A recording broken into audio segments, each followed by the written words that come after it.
یعنی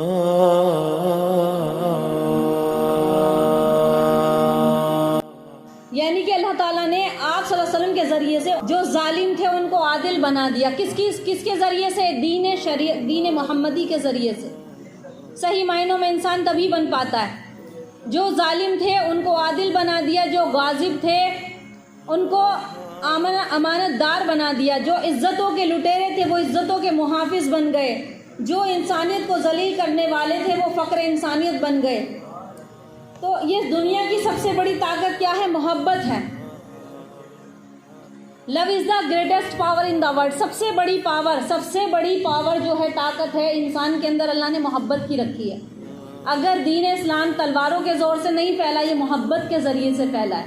آپ صلی اللہ علیہ وسلم کی تعلیم نے ایسا اثر دکھایا کہ جو عرب کے اندر جو جہالت تھی اس کو کیسے بدلا، کہ بڑے صلی اللہ علیہ وسلم کو اس امت کی بہت زیادہ فکر تھی، اور اتنی فکر تھی کہ اس کے رنج و غم میں آپ بے چین اور پریشان رہا کرتے تھے. کیسے پریشان رہتے تھے کہ حدیث میں آتا ہے کہ کان رسول اللہ صلی اللہ علیہ وسلم دائم الفقرتی متساوی الاحزان، کہ اللہ کے نبی کو ایک مسلسل ایک غم اور ایک رنج ایسا تھا جو کبھی آپ کی جان سے ہٹتا نہیں تھا. ایک فکر و ایک پریشانی، ایک غم ایسا تھا جو آپ سے کبھی دور نہیں ہوتا تھا. حضور اقدس صلی اللہ علیہ وسلم ہمیشہ فکر مند رہتے تھے. کس کی خاطر؟ کیا مال کمانے کی وجہ سے نہیں، کیا دولت کمانے کی وجہ سے نہیں، کیا منصب اور سرداری کی وجہ سے نہیں. کس کی وجہ سے تھا؟ کہ میری امت جہنم میں نہ چلی جائے. کس کی وجہ سے تھا؟ آپ صلی اللہ علیہ وسلم کس کی وجہ سے رویا کرتے تھے کہ میں جس امت کی طرف نبی بنا کر بھیجا گیا ہوں، رسول بنا کر بھیجا گیا ہوں، یہ میرے پیغام کو پہچانے، مجھے پہچانے اور یہ ہدایت کی طرف آ جائیں، گمراہی سے بچ جائیں. اللہ کے نبی کو کیسی سوچ تھی کہ یہ معاشرہ اللہ کے دین کی طرف آئے اور دین محمدی کو قبول فرما لے. یہاں تک کہ حتیٰ کہ قرآن مجید میں آیتیں نازل ہوئی، آپ کو تسلی دی گئی، آپ کو سمجھایا گیا. کیا فرمایا گیا کہ اللہ کا باقی نفس کا اللہ یکون مؤمنین.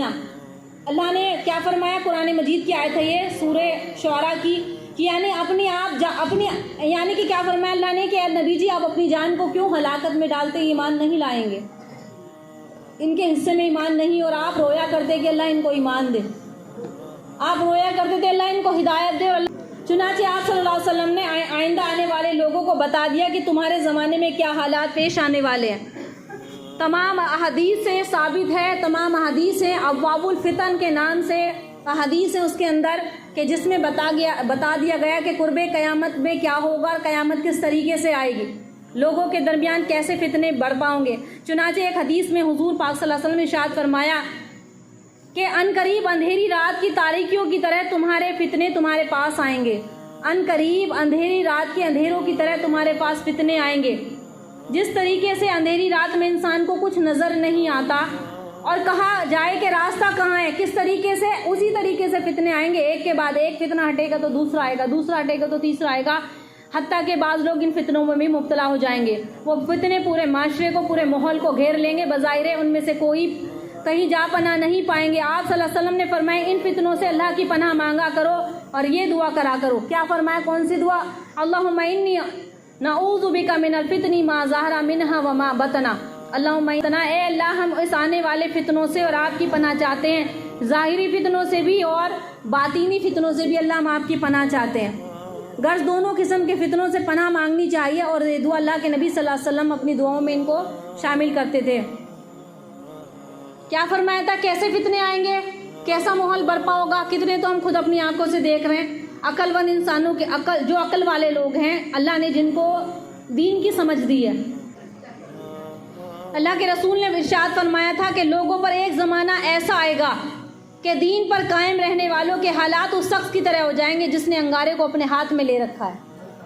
یہ چل رہا ہے زمانہ، یہ چل رہا ہے زمانہ. آج کے وقت کسی کے پاس جاؤ، جنہوں نے جتنا پڑھا ہوگا اتنا ہی عمل کریں گے. اس لیے پڑھنا بھی ضروری ہے، اور تبھی تو انسان عمل کرے گا جب اس کو سمجھ میں آئے گا. عمل کیسے کرے گا؟ عمل جب کرتا ہے جب اس کو انسان کو علم ہوتا ہے. کیا فرمایا کہ ایسا زمانہ آئے گا کہ دین پر چلنا ایسا ہو جائے گا جیسا انگارے کو ہاتھ میں لے کر چلا جاتا ہے.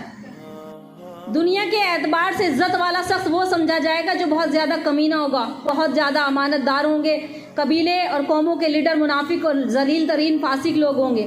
بازاروں میں رئیس فاجروں کی تجارتیں ہوں گی، اور ظالم ظلم کریں گے، بڑے بڑے عہد نامے ان کو ملیں گے، اور تجارت بہت زیادہ پھیل جائے گی، حتیٰ کہ تجارت میں عورت بھی اپنے شوہر کا ہاتھ بٹائے گی مگر اسے نفع کچھ نہ حاصل ہوگا، ناپ تول میں کمی کی جائے گی، لکھنے کا رواج تو بہت ہوگا لیکن تعلیم محض نام کی رہ جائے گی، تعلیم محض دنیا حاصل کرنے کے لیے رہ جائے گی، قرآن کو گانے بجانے کے طرز سے سنا جائے گا، ریا شہرت